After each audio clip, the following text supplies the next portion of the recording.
Crowley for his most generous hospitality. Thank you very much. There were several visiting friends. We had interactions with the President of Rwanda. We touched on a number of critical issues, the issue of climate change and its impact on our world, the issue of climate financing, and looking at a new architecture for the international financial institutions and how they treat with countries like ours.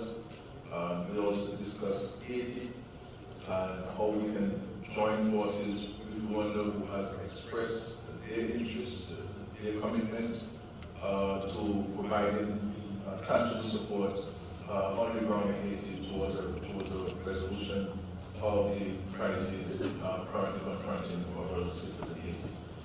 So we look forward to collaborating with Rwanda, who has offered to also engage the African Union on Haiti so that we can get a broad-based coalition of support on the African continent where Haiti is concerned. We have also met with the Secretary of State of the United States government and also the leader of the minority within the Congress of the United States, Congressman Jeffrey, along with several other of his colleagues, and that we had some very, very extensive engagement with the United States on issues relating to Haiti,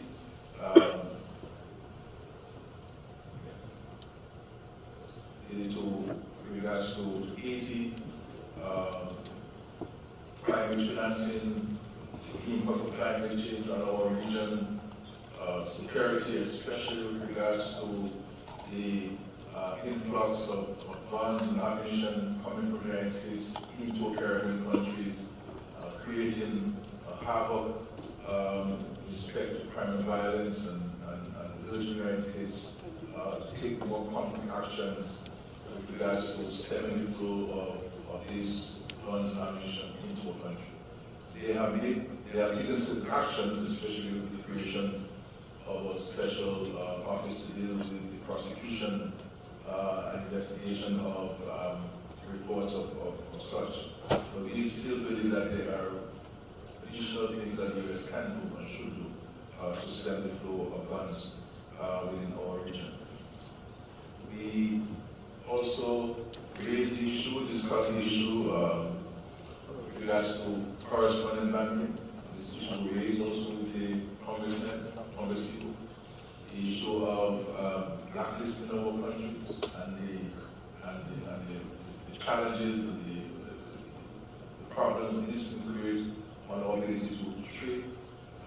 The number of countries where we are seeing the literal departure of banks because of the issue of de-risking and the fear of losing correspondent banking. There's some banks that have in fact lost the correspondent banking, and they're very, very reduced to a village bank, not really able to transact in the rest of the world. And one can appreciate the impact on the everyday person in our region. Of course, we raised the issue of the embargo against Cuba, the sanctions against Cuba, and we reiterated our call to the United States to have this blockade against Cuba lifted. And also, we urged the United States to remove the sanctions on Venezuela because the far-reaching implications of these sanctions on Venezuela, and we're very much strident in respect to these issues. We also had interaction with the Prime Minister of South Korea. South Korea is a long-standing partner of the Caribbean community over several decades, and the visit was well received. A number of areas of proposed collaboration and cooperation and assistance. The South Korean Prime Minister indicated that this country will increase fivefold its annual contribution to the Secretariat, and we welcome this area of support. But the huge opportunities as well for training for young people. utilizing greater technology in agriculture and agriculture expansion in the region. So there are a number of things that we will follow before we on, so we can further collaborate. We also had interaction with the president of COP28. COP28 will be held in the United Arab Emirates, more specifically in Dubai. Sultan, who is the Sultan Al-Jabbar, who is the president of the World Cup 28. And the whole idea is for us to ensure that at this COP28, that there really no talking and no promises, that we have to come out of this COP28 with concrete action, concrete decisions.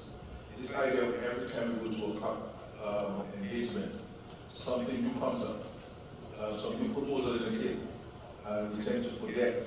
That is to say, the developed world tend to forget, or pretend that they forget, that they made the promises to us some 15 years ago, none of which have been manifested. And we met in 2015 in Paris. There were signatures to an agreement to the accord, but nothing concrete has come out of this Paris Accord. So this climate change and its impact on us is really too crucial for us not to get people to understand that they must not only talk and have plans and speeches and profound speeches and thoughts, but we have to translate those into concrete actions. And if promises are made, those promises must be kept. And we must allow the developed world to move from this $100 billion a year. With COP28 coming up, there has been discussion about, well, very soon there will be $100 billion in the account. It almost classifies and so that we do not go in a strident manner at COP28. But we liken the issue of climate crisis to an injustice, and we must not relent in our fight and ensuring that we continue to represent the interests of not only the Caribbean region, but all countries that are impacted by the climate crisis. We met with the UN Secretary General Antonio Guterres, who is a dear friend of the Caribbean community. His mere presence at our conference as a special guest is testament to his commitment and his profound and sincere interest in advancing some of the issues confronting us here in the Caribbean. And we spent an hour and a half in discussions with him after the opening ceremony, and the entire hour and a half was on Haiti. Haiti was so crucial at this conference. They occupied a serious chunk of our engagement as we seek to find a solution to the situation confronting our brothers and sisters in Haiti. We had and we still have the presence of our UK cabinet minister, Minister David Brockley, who addressed us and brought greetings to us from the government of the United Kingdom, a strong partner and a strong advocate on the issue of climate change and ensuring that their colleagues in that group of nations can really fulfill their commitments to us, and we thank the government for the strident support and engagement. We had also a special presentation from the Vice Minister of the People's Republic of China at the time of the tributes, and we thank them for the partnership and collaboration as well. We have made it very clear in our discussions and in our decision with regards to the accession of Martinique and Curaçao to CARICOM. And we have mandated that all of the outstanding negotiations with the agreement should be completed before the end of August. So by September, we can have that decision ratified and have Martinique as a special ceremony in Guyana when we so that they can have a formal ceremony welcoming Martinique and Curaçao to this board. We recognize the associate members and the expression to be more involved in the Caribbean community, and it is something that we wish to encourage and we certainly provide support to the associate members in the move to become more involved and engaged within the Caribbean community. Because the reality is, this is one Caribbean, and we should not be in a situation where we're skipping ducks. You know, we have to connect all the ducks, and the intention is to connect all the ducks. And it shows that CARICOM is a voice of reason. CARICOM is a voice that attracts the attention of the world, because once we're united, I think we can address a number of issues. On the issue of free movement, we deliberated on this matter. We have taken a decision to seek to have the free movement of all categories of people to live and work. Obviously, there are some legal issues that we have to examine, and we are giving the legal people some months to examine those legal issues and to ensure that we can come to us by 30th of March to take a definitive position on this. And so we understand that there will be some challenges for some, but we are committed to this. In addition to the free movement, there is certain contingent rights that will be associated with the free movement. Access to primary health and emergency health, access to basic education, primary and secondary education. Of course, we have the social security agreement in place already that people can benefit from. But we believe this is a fundamental part of the integration architecture. And at 50, we could not leave children to live and not speak about the core of the integration movement, that is people's ability to move freely within the Caribbean community. And I think we would have served and have served the community well at this meeting by arriving at that decision, and we hope that to see that it will be implemented by the 30th of March 2024. So this is great news. I think I believe with all the issues that we have discussed and the number of decisions we've taken, this is the decision that we've taken at this conference. And I believe the founding fathers are smiling from heaven that the present generation of leaders were bold enough to arrive at a decision moving forward. We have also taken the decision to hold a retreat in Dominica of Heads, August 18 and 19. I have been clear to all of us that these suits and ties and will all stay home, that we will be in t-shirts and jeans and shorts possibly,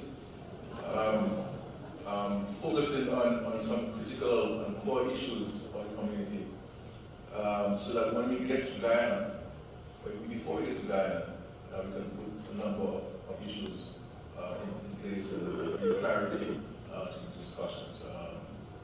I'm hoping that can become a regular feature, because when you are less stiff with all of this clothes on, and you might think a little better. And I think, and being in the fresh mountain breeze of Dominica, where your nostrils are cleared and your mind is cleared and all the stress away, then you'll be in a better way to think and to arrive at some decisions. So we look forward to this. We'll be reviewing the governance issues within CARICOM and other areas, including functional cooperation. We certainly have to enhance functional cooperation among our nations. These are the things which matter to the average person on the streets in the Caribbean community, that they can see tangible benefits in all of these fancy decisions and all of these documents, but how do we make life better for people? And we spoke about hassle-free travel. When you get to a point, you don't have to be harassed. We have to feel, the ease of moving from one country to the other within the Caribbean community. And so this is very important. Finally, on cricket,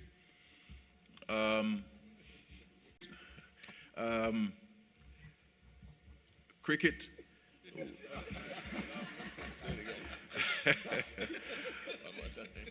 I still believe that we have to rally around the West Indies.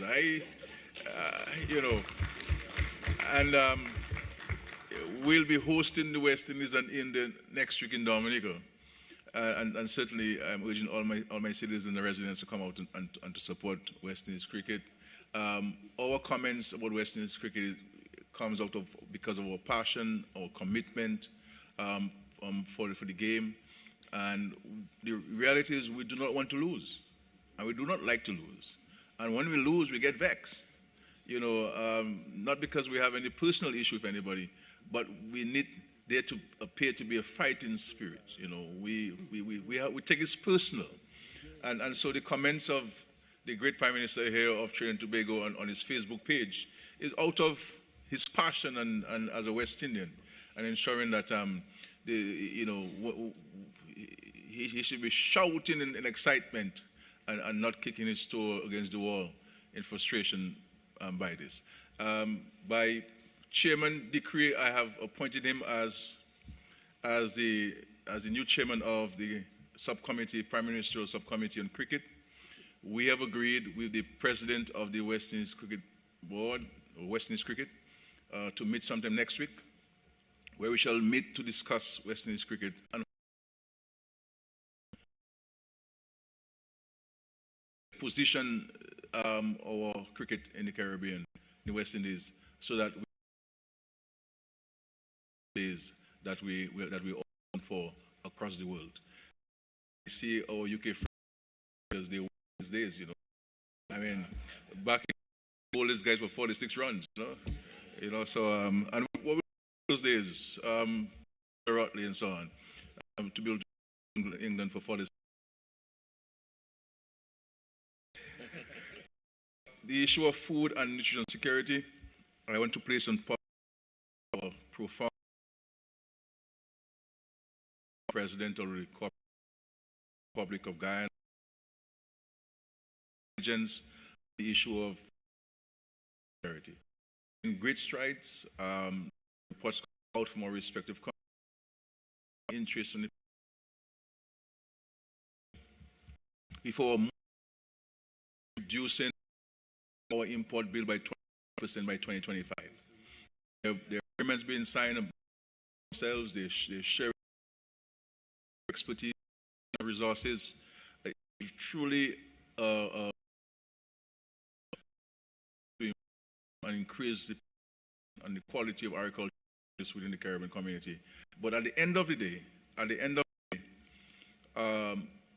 we have to what we produce. So the power really is not in the hands of the government. The power of the food import bill is in the hands of the people, the consumers of the Caribbean. The markets will sell what we buy. Okay? It is that with regards to we see the major importation of eyelashes in the Caribbean because we're buying it. And I think if we buy the agricultural produce, and demand the agricultural produce, then the supermarkets and the restaurants will sell to you what you want to buy. And all of the acrylic nails and so forth, let us, when you go to supermarkets, demand the items from Guyana, demand the items from Trinidad and Tobago, demand the items from Barbados, from St. Lucia, and we will see how quickly we can reduce the food import bill in the Caribbean. I will stop here to receive any questions. All difficult questions you ask to the rest of my colleagues. The easier ones you ask to me, please. Thank you very much.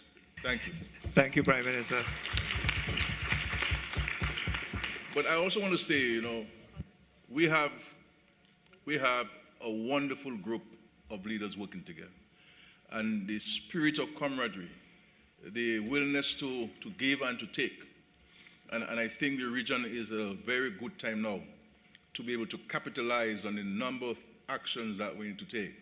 And I believe coming out of Dominica, you will see even a renewed sense of vigor and determination and commitment to working together and ensuring that the governance issues and the functional cooperation matters are dealt with and so forth. So I am very impressed. I've been around for some time, but this meeting was really a wonderful one, and I want to commend all my colleagues, both the full members and the associate members, for the commitment. They worked very hard, and certainly in these 6 months, they'll be working very, very hard. Sure. Thank you very much. Thank you. Thank you, Prime Minister. Just to indicate that when you wish to ask your questions, could you please indicate your name and the agency that you represent. We have a full table of leaders, including the President of Suriname, His Excellency the President of Suriname, the Prime Minister of St. Lucia, His Excellency the President of Guyana, the Prime Minister of the Bahamas, the Prime Minister of Barbados, and the Secretary General. So, as I indicated, when you wish. And, of course, our host and the chairman. So that when you, as I said before, when you wish to ask a question, please raise your hand and indicate your name and the agency you represent. Aaron? Thank you, Leonard. Good evening, distinguished leaders. Prime Minister... And you are? Yeah, I'm sorry. Oren Gordon, freelance broadcaster and journalist. Prime Minister Skerrit, you said that you expect some concrete movement on free movement of skills by the early part of next year. Could you fill us in, please, on the specifics of what it is that you hope to put in place? At present, there are a limited number of categories of people allowed to move and work freely throughout the Caribbean. What is it that you're proposing? Are you thinking of going big and throwing it open totally? The second part of my question, you said there were some legal challenges to overcome. But weren't those legal challenges apparent 25, 30 years ago? What's new now? And my last question to any one of the leaders, CARICOM is 50, and could you, for the benefit of the Caribbean public, help us to evaluate how effective to, in effect, grade CARICOM over the last 50 years on the big headline issues: free movement of skills, free movement in terms of travel, and all the other big headline issues. I understand it's a broad sweep, but 50 is a great time to reflect in such a manner. Prime Minister Barbados, you'll take the first part. Thank you very much, Mr. Chairman. Thank you, Mr. Gordon. Broad sweep might be, in cricketing terms, a swipe, but I don't go swiping outside the off stump lest you get caught. Suffice it to say that the heads have agreed that we are now moving beyond just the freedom of movement of skills to freedom of movement of people.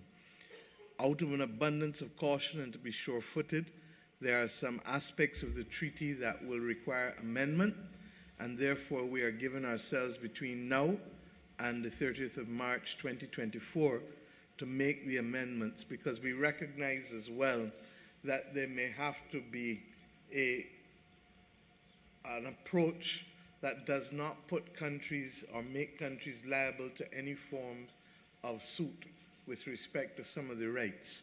So there has to be a minimum set of rights guaranteed for the movement of citizens. That will be discussed and agreed upon. That will be captured in the amendments to the treaty.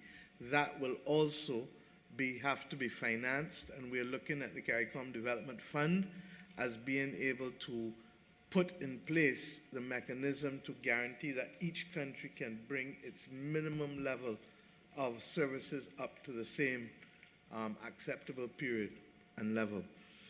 Against that backdrop, we give ourselves these few months. You ask what is different? The revised Treaty of Chaguaramas did not exist 30, 35 years ago. And that revised Treaty of Chaguaramas imposes certain precepts upon us that, unless we carve it out, will be there to make countries liable. During the pandemic, we had to carve out certain things. There were restrictions on movement for public health purposes. That was understood. The treaty provides for restrictions for national security purposes.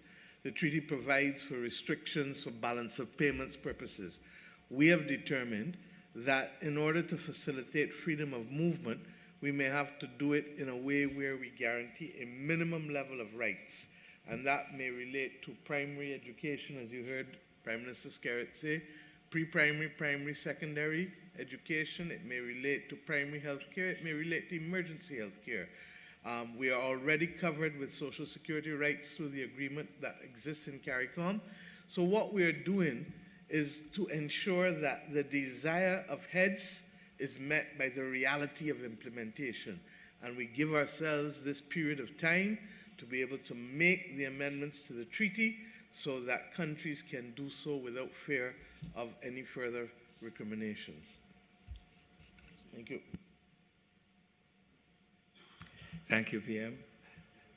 That is why Prime Minister Skerritt said that the heads who founded this entity would be smiling on us, because in a very real sense, this is what ordinary people want.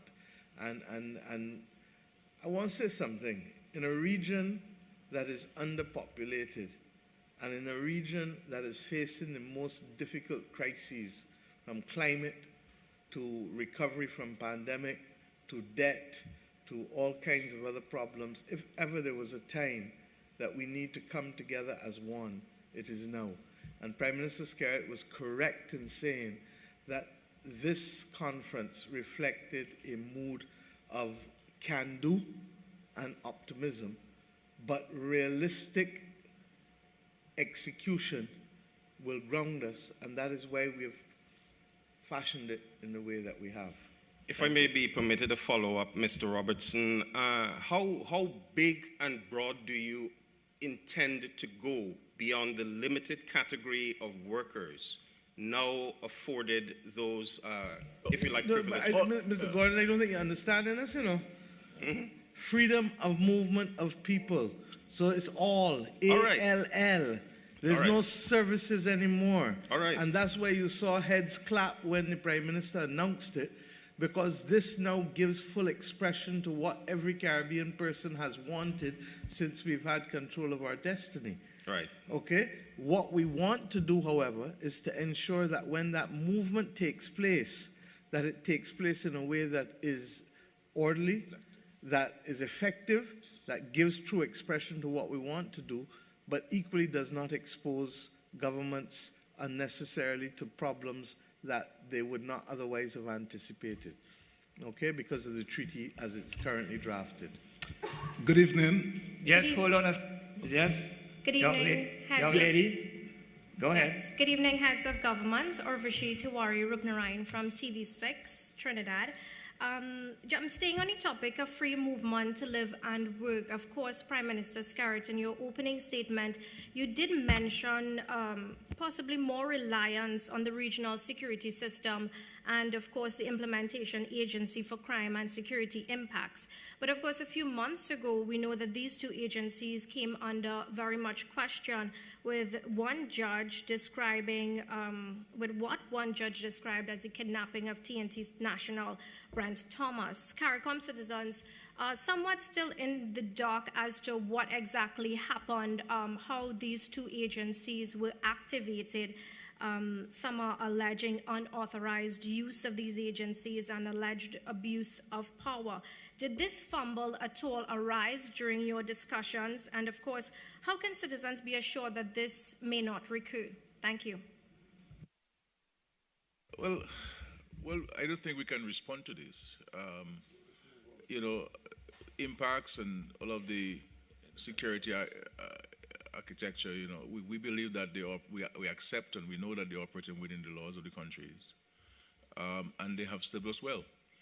And I think where we have to be very careful that we as politicians, whether we're in government or out of government, that we do not make statements that are not factual, and in order to seek to score political points. You know, we have to be very careful that we don't unnecessarily put into question these institutions that are serving us well, especially where our own security within the region is concerned. So I do not subscribe to what you're saying, and therefore I cannot respond to your specific question with the allegations that have been made where impacts and others are concerned. Good evening to you, Prime Minister Skerrit. Curtis Matthew from Dominica. My question is on the engagement between the U.S. and CARICOM this afternoon. You, Prime Minister Skerrit, said that you all have made some requests to the U.S. The embargo against Cuba, of course, sanctions on Venezuela. Was there any concrete commitment coming from the United States to CARICOM, especially as CARICOM celebrates its 50th anniversary? Thank you very much. Well, you know, our position on Cuba is well known. Both our founding fathers and ourselves have been very clear and strident with regards to the call for the removal of the blockade against Cuba. In respect to Venezuela, we have made it clear that we do not believe that there's a justification to have those sanctions on Venezuela. We in the Caribbean, especially those of us who have been signatories and beneficiaries of the Petro-Caribbean Agreement, have suffered immensely. And therefore our citizens, especially with the high cost or price of petroleum products on the global market. And so we have seen the Petro-Caribbean Agreement virtually come to a halt in some of our countries because of the inability of Venezuela to export the petroleum products to our respective countries. And out of this Petro-Caribbean Agreement, because you have a deferred payment, especially when the price goes beyond $100 on the international market, a lot of these funds will be used by our respective countries for economic and social investments, you know, and job creation. And so we believe that that the issue of sanctions on Venezuela should be removed, and allow the people of Venezuela to go about their lives, especially in these challenging times. You know, we believe that there are other ways of us addressing our concerns, but certainly everyone else in the Caribbean should really be very firm in respect to our calls for the removal of the sanctions in Venezuela. Did you all, Prime Minister, get any commitment from the U.S. on these matters? Well, you know, obviously they will note those requests and the submissions. They have raised certain issues of what Venezuela should do or should not do. Venezuela is a sovereign country, and so forth. Some of those things I personally don't agree with, but this is obviously the U.S. may have a particular reason why they have those sanctions in place, but from our vantage point, we don't think that there are any justifications for it. And after so many years, we believe that the time has come for those sanctions to be removed. Thank you. Kijan? Peter Richards. Thanks. Kijan Haynes from Guardian Media Trinidad. Just tacking on to that question, as we are talking about Venezuela and Cuba, was there any discussion on a more tolerant approach to accepting refugees from those countries? And specifically to Dr. Rowley, any assurances from the U.S. about extending the temporary lifting of the sanctions, the 2-year agreement that we have to help us with our Dragon deal? Thank you. We didn't get down to that level of specificity, but what you should understand is that we are, at the moment, engaged with the United States in a way that we have not before, and that is the first hurdle that we have to cross, and we make our case, and we continue to make them. We have further meetings with the United States delegation tomorrow morning at 9 o'clock, so the conversations continue. And on refugees? No, the situation, we didn't actually have much of a discussion on refugees. I mean, Trinidad and Tobago in particular, we manage our situation with migrants under our Immigration Act, and we are a sovereign country, and we protect our interests in those matters. I see a lot of people taking it upon themselves to tell us what to do with and how and in our country. The bottom line is that we do have laws, and we are a country governed by laws, and we operate based on the laws that exist at the time. Thank you, Prime Minister. Our first question online. Sorry, just to further point, regards to our engagement with the United States, and I agree with the Prime Minister, there has been a heightened engagement by the United States. Coming from the Summit of the Americas, met with President Biden and Vice President Harris. We've met with Vice President Harris, I believe, last month in the Bahamas. And here today, not only the Secretary of State, but several Congress and persons were here. We engage ourselves in more than 2 hours, a number of items. And I think we are setting a very good platform for engagement with the United States. We have said to the United States that they have been overlooking us for way too long, and they have taken note of this, and we're seeing a practical change in the whole approach towards the Caribbean, and we welcome those engagements. Thank you, PM. Our first question online, Erica Virtue of the Jamaica Gleaner.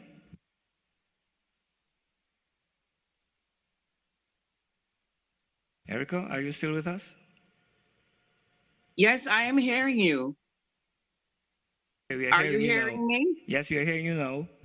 Yes, I'm asking, what more can we be told of the specifics of the arrangement between what Rwanda has offered to the solution in the situation in Haiti, and what specific decisions did CARICOM itself take regarding the ongoing situation there? Well, Rwanda, since last September, indicated its willingness to provide peacekeeping and security personnel and to help strengthen the National Police of Haiti, the Haitian National Police. There are a number of actions or steps we believe going forward which we need to take, and of course the Prime Minister of Haiti has made it very clear in numerous statements in Jamaica at the conference of engagement of the various stakeholders. He made it very clear here on a number of occasions that he will not seek election in Haiti, and that he is only prepared to lead a government up until the hosting of credible, free and fair elections. Now, we are also advancing the view that there must be a UN security resolution on the matter so that we can get a coalition of nations who are prepared to support the Haitian government, Haitian people, in addressing both the security and humanitarian crisis in Haiti. Now, the issue of financing of this, and we believe that France and Canada and the United States and others, it's a matter we have put to them, and we'll be advancing this from the Caribbean Committee standpoint to have these interventions financed. This is going to take us 1 year to 2 years. There also the issue of broadening the government so that there can be greater consensus among parties. That more stakeholders need to form part of a national government or in place in Haiti so that there can be greater buy-in to the actions that we need to take along with our brothers and sisters in Haiti. We have in place an eminent group of persons, 3 former prime ministers, Prime Minister Dr. Anthony of St. Lucia, Prime Minister Bruce Golden of Jamaica, and Prime Minister Perry Christie of the Bahamas. They've been working diligently in advancing the cause. They'll be going to Haiti next week to meet again with stakeholders. They'll be going to the United States to meet with stakeholders there and to ensure that they can get some kind of consensus. We believe that some of the actions that we are proposing there, based on consultation with the Haitian people, will put into a sharper focus the steps that we need to take so that we can get some resources to Haiti and seek to resolve the challenges confronting our Haitian brothers and sisters. But always noting that this will be and must be a Haitian-led solution. We are here at the back or at the side supporting them, but it must be a Haitian-led solution. And so we're simply here as brothers and sisters helping with advancing the cause to a solution to this crisis confronting our brothers and sisters. Mr. Chairman, I should probably add also at this stage that Prime Minister Henry would have specifically asked for a derogation from the freedom of movement agreement that we would have made among ourselves, given their circumstances, and we have agreed. So I just put that on the table for the avoidance of doubt. Thank you. Thank you, PM. There's a second question online before we come back in the room. Jacqueline Charles, Miami Herald. Yes. Can you hear me? Yes. Yes. Prime Minister Scarrett, I just want to be clear on the Haiti issue. And I have one other about arms, by the arms. Are you saying that CARICOM has changed its position since February on supporting an international force for Haiti? Because when that issue came up, CARICOM opted to focus more on the police and did not take a decision on that. And then second, on the issue of arms with the United States, did you all specifically raise the issue with Secretary Blinken about the U.S. doing more to control its borders? And did he make any promises to that effect? Yes. Well, in regards to our intention there is to strengthen the police, the Haitian police, in order to create a corridor, a safe corridor, to be able to bring in the humanitarian support which Haiti desperately needs at this time. The reality is, as far as we understand it, the Haitians who are going to bed hungry, the Haitians who have no access to food, and therefore we need to create this safe corridor to bring this humanitarian support. At present, if you send, as you may know, Ms. Charles, if you send any quantity of food items to Haiti, it will not get to the beneficiaries. And how do we get this? Strengthening the national police, providing them with the resources, providing them with the advice they require, and create that safe corridor so that we can have the resources coming in. So we ameliorate the security situation and we allow the environment to be safe enough to bring in the humanitarian support so that we can have peace and tranquility, hopefully, in Haiti, and move to the other political issues of free and fair elections and have a properly elected government for the people of Haiti. So these are some of the things that we're looking at. And all of these things are coming out of the consultations with the Haitian stakeholders. These are not things that we have created within CARICOM. They're all based on what the stakeholders are saying to us, and we're capturing the threads of what they're saying. And this is what we're saying could be the next steps for this. In respect to the United States, as we said, this question of what is the U.S. view on Haiti and how the U.S. sees itself being able to support. As we speak, the U.S. continues to provide support to the Haitian National Police. Secretary Blinken indicated, because we shared with him our views, our thinking, and he indicated to us that what we're proposing is really not far away from their own thinking. And so it's a matter for us now and the Security Council, or the Security Council folks to really look at the situation and seek to pass a resolution. There are some countries we need to speak to as CARICOM, and we have taken on ourselves to speak to those countries who are members of the Security Council so that we can have unanimity at the Security Council so that we can give the cover to many countries who would like to participate in providing the support to the Haitian people on the ground. Thank you, Prime Minister. Peter? Peter Richards, Caribbean Media Corporation. One minute. There's another part to that question which hasn't been answered, is whether the United States has accepted that more can be done at their end with respect to the illicit trade in firearms. And the answer is yes. That was a major part of our discussion with the United States and among ourselves.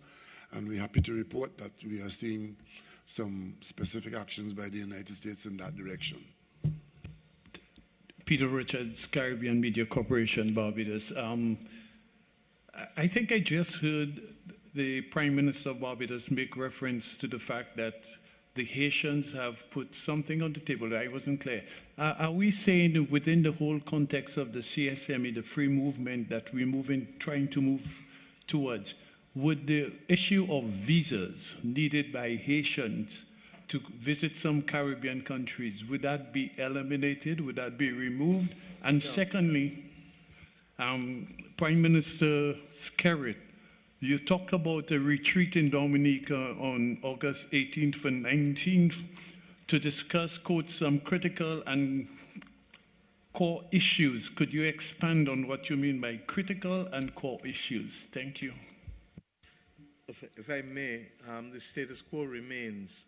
What we've said is that the Prime Minister of Haiti asked that the arrangements that we put in place for freedom of movement, that Haiti be excused from those arrangements, a derogation. And we have agreed, because Haiti's circumstances obviously different at this point, and it's a very delicate situation. So the status quo will remain for those countries who, in fact, still have visa requirements for Haitians traveling. Thank you. Prime Minister. Yes, the number of issues that we have set ourselves a time frame towards action. You have issues of trade barriers, and the president of Guyana, in his presentation on food and nutrition security, highlighted the need for us to address the issue of trade barriers. The other issue of governance within the Caribbean community, the issues within governance, the issues of security, taking stock of the geopolitics of the world and how do we position ourselves going forward. COP28 is coming, that we need to have a clearly defined, cohesive position going to COP28 where every one of us will speak from the same hymn sheet. And then you have issue of climate financing, the need for the reform or transformation of the international financial systems and architecture, so that we can have a better deal for ourselves here within the Caribbean community. So these are some of the issues that we need to look at, and there are some other functional cooperation areas that we need to look at to enhance the cooperation among CARICOM countries. Yeah. I noticed so far tonight we've not spoken on the issue of transportation, and more specifically air transportation yet. Sure. Well, yes, we discussed a number of issues. We're simply highlighting some of them because of time. But yes, we received a report on air transportation. Caribbean Airlines has been doing a fantastic job thus far in seeking to help fill the void that has been created with the absence of LIAT. And then you have other airlines. You have Bahamas Air that we're looking at doing some flights within the Caribbean and onto North America as well. And we thank the Prime Minister of Bahamas for this. Inter-Caribbean has increased the number of additional flights. Inter-Caribbean is from Turks and Caicos. I mean, they have really been lifesavers for us, especially during COVID time and with the absence of LIAT. We mandated the CDB to engage in a study and to examine air transport within the Caribbean community and to come up with some recommendations on how we should go about addressing this issue with the absence of LIAT. The CDB has completed this study. It will be presented to us in the next couple of weeks. They have firm numbers in terms of the cost. They're looking at an 8-year or 7-year program cost. And I'm hoping that we can get the buy-in of all of us in respect to this entity, which we believe will complement what CARICOM is doing, will complement what Caribbean Airlines and others are doing. Because there's no doubt, Peter, that we have to address the issue of interregional travel. I mean, it's impossible to get from one island to the other. But the role which LIAT played in interregional travel, we have not been able to fill that void.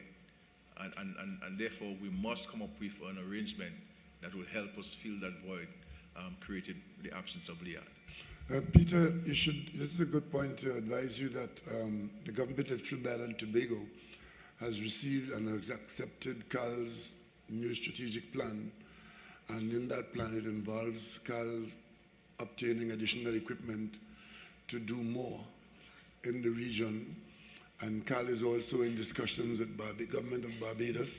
Maybe the Prime Minister of Barbados might want to mention how the discussions have gone. Thank you. We actually are about to sign an agreement with CAL if it hasn't been signed by the airport, even as we've spoken. As Prime Minister Skerritt said, this issue is not a simple issue, and the truth is that we have suffered from a significant reduction in seat numbers. We believe that there's enough space for CAL, for Inter-Caribbean, and for any other mechanism that we resolve. And I want to single out also Prime Minister Davis, who has stepped up to the plate even while Bahamas is not a member of the CARICOM single market and economy. And they'll be testing out the market for us this summer by being able to have connections from North America into the Caribbean. Part of our difficulty has also been the reduction in flights out of North America generally. And if you dig deep into the industry, and you can talk to CAL, you can talk to others, part of the constraint is the absence of capacity of getting planes and pilots. And therefore, you can't just snap your finger and have access to both. And that is why we have to have a cooperative approach to the resolution of the problems, rather than believing that any one airline can solve it overnight. Thank you, Prime Minister. Young lady. Cleopatra Murphy, Broadcasting Corporation of the Bahamas. With regards to the free movement of people, Prime Minister Motley would have mentioned the Bahamas not being a part of the Caribbean single market economy. In terms of what it means for the Bahamas, what does this full free movement of people then mean for the Bahamas? What is our current stance on that? Can you explain? We're not impacted by it, but we'll facilitate travel to the Bahamas. And the same rules and laws will apply as it is now.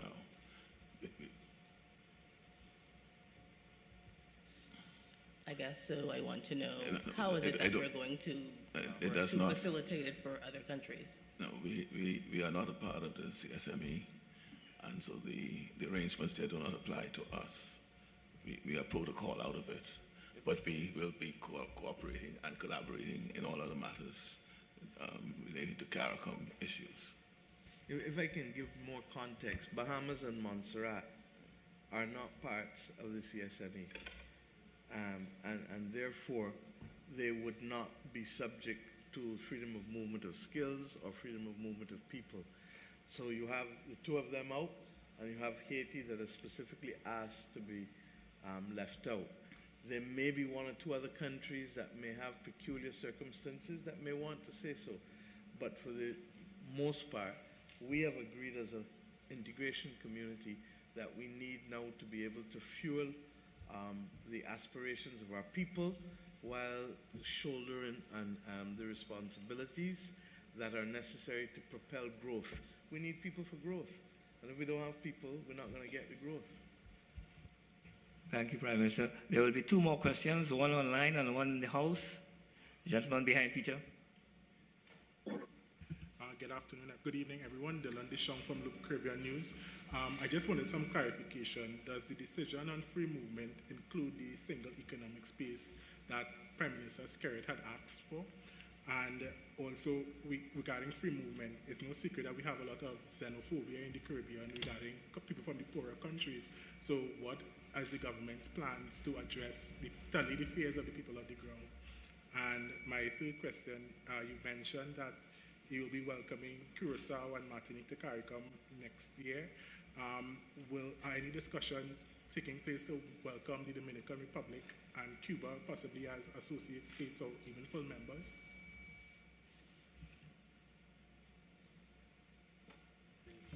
Yeah, the issue of the single domestic space with regards to the decision for the free movement of people,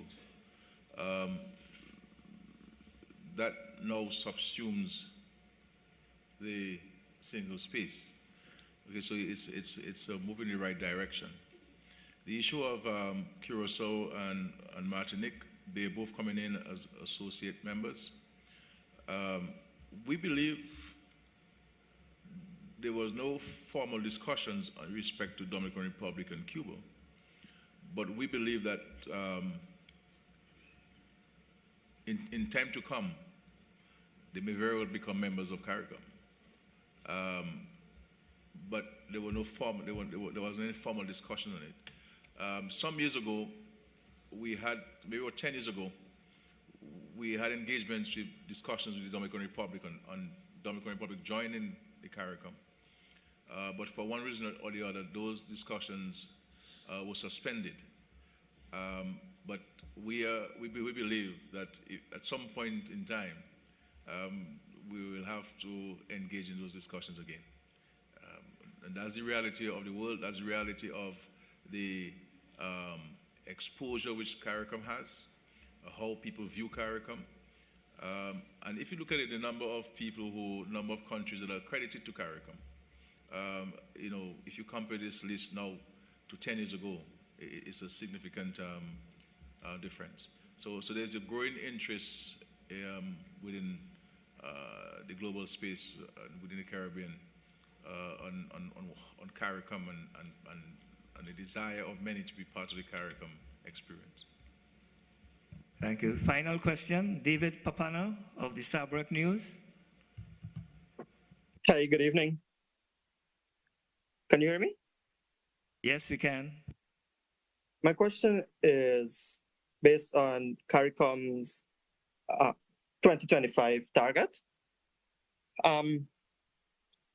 Has CARICOM taken any decision in implementing a fast ferry service? And also, can they say if the deadline will be met for the 2025 reduction of food imports? And what products has there been progress on, and which countries are on track?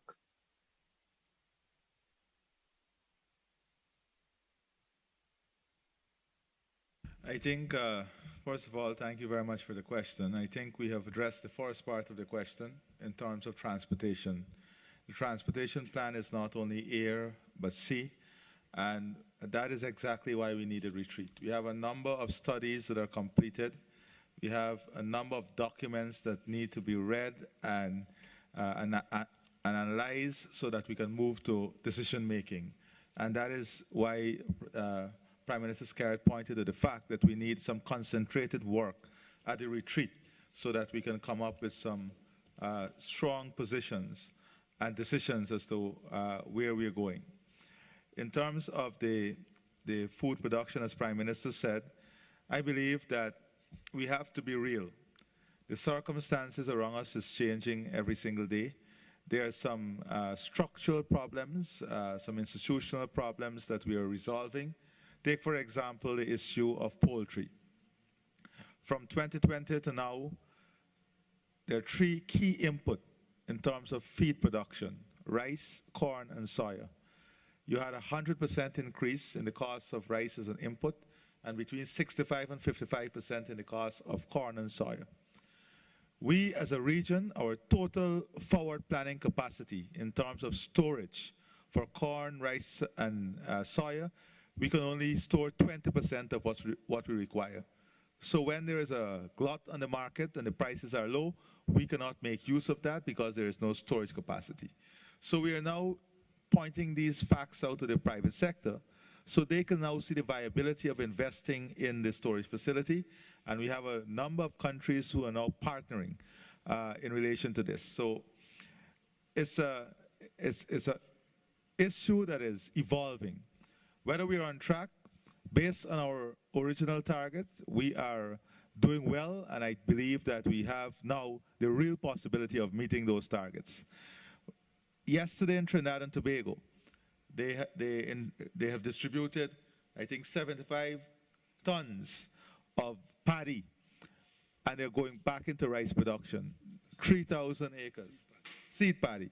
They're going back into the production of rice.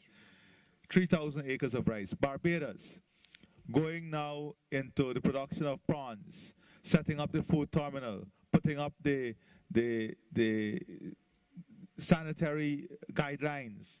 So St. Lucia, diversifying their agriculture portfolio. In every single country, we have seen more investment, more interest, more dynamism, and this is going in the right direction. We're also looking to use technology, looking at hydroponics, looking at aquaculture, high-yielding crops. So it is a very, very integrated and holistic plan that seeks to justify the rate of return, that seeks to rebuild interest. We're also focusing on research and development, the removal of the barriers. So it's a very complex plan that I think, to do justice to what we're doing in many of these areas. I've heard Prime Minister Skerritt, we need to have maybe a session, a whole day session in the media as to where we are going and how we are going and what we're doing to get where we want to be. I believe that we have set ourselves some self-imposed targets, some self-imposed barriers within ourselves to get these things done, and you must appreciate that. I'm very, very confident that at 50, we are on the right track and in the right direction. Thank you. Thank you, Prime Minister. Thank you, Mr. President. Can I just follow up, please? Thank you very much, Mr. President. But could you or Prime Minister Motley give an update on where is the progress on the Barbados-Guyana food terminal? We actually have the private sector working, and ironically, it's also a Trinidadian enterprise, so it's really a misnomer to just say Barbados-Guyana, because it is Barbados-Guyana, Trinidad, in terms of the structure of investment, the source of produce, and the agro-processing that will take place. We've identified the lands in Liers in St. Michael in Barbados. The designs for the buildings are completed, and I would expect that they should be going in to the planning department, and the appropriate studies for environmental impact assessment, etc., are going to be undertaken very shortly to be able to facilitate the planning considerations. Thank you, Prime Minister. Ladies and gentlemen, we could stay here whole night, but unfortunately this has come to an end, and I want to thank the heads of government and the Secretary General for being available for your questions. Thank you and good night.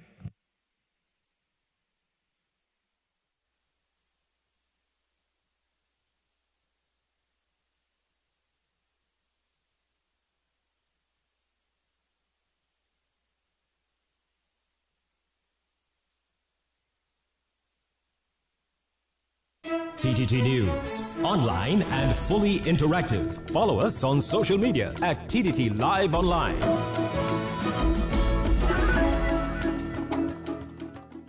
Living in victory every day. Did you tell your hubby about it, first of all? I did.